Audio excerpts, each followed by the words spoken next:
Welcome to The Explainer, where we break down big ideas. Today, we're going to get into the mind of an educator to figure out a really fundamental question. How do you design learning that actually, works? So let's start with a question that pretty much every educator, every trainer, every manager has to face. You know what you want people to learn. That's the easy part.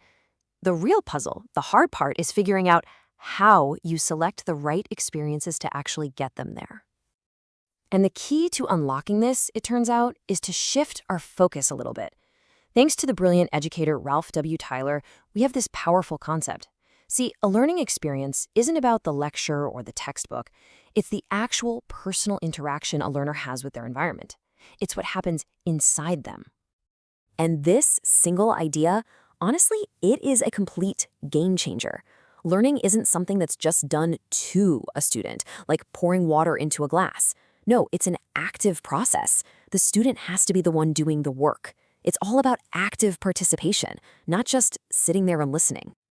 So what does that mean in the real world? Well, it means we have to stop focusing only on what we plan to do as instructors, our lecture notes, our content outline. We've got to totally reframe our thinking. We need to become architects of the student's experience.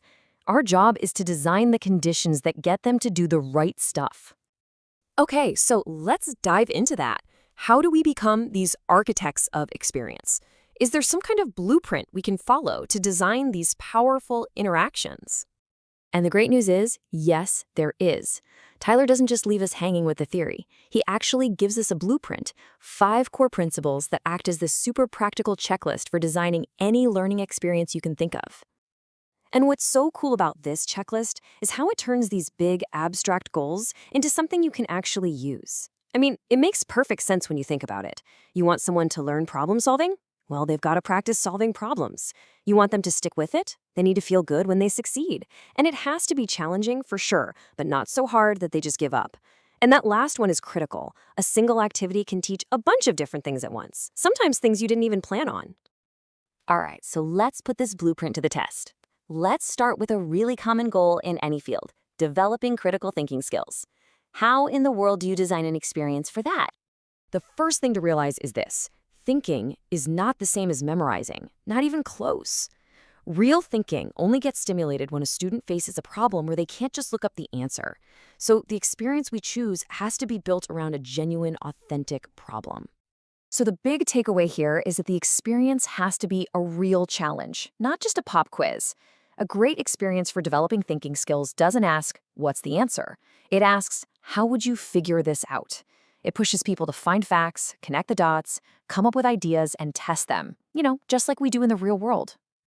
Okay, but you might be thinking, what about just acquiring information? Surely that's just memorization, right? Well, not if you want that knowledge to actually stick around. So how do we design experiences for remembering stuff?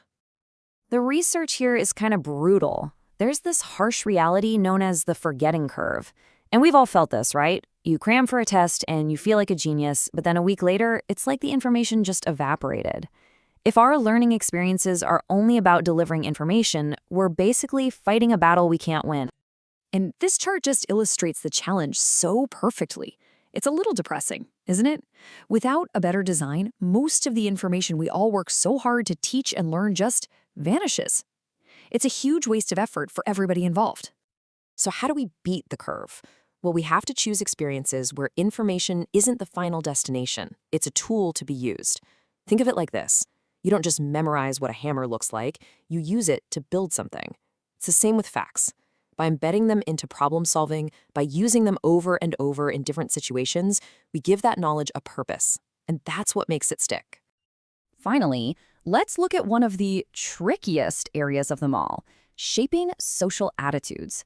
I mean, how on earth do you select an experience for something so personal, so deeply held? This is so difficult because attitudes, they aren't usually formed in an intellectual way. You can't just give a lecture and convince someone to have a more collaborative attitude or a greater appreciation for diversity.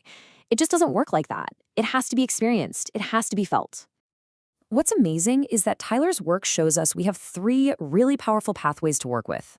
1, assimilation.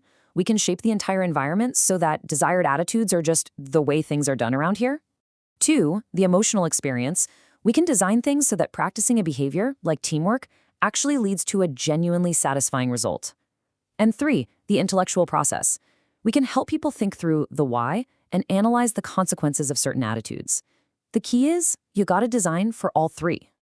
So when you boil it all down, the ultimate point is this: effective teaching or training or management is a deliberate act of design. It's all about carefully choosing and structuring the environment and the tasks so that the learner is prompted to do the very thing we want them to learn. And that brings us to this final question, which just reframes the entire task, doesn't it? It moves us from thinking about what am I going to say to what are my learners going to do? And making that simple shift, well, that's a powerful call to action for anyone in any field who wants to help other people learn and grow.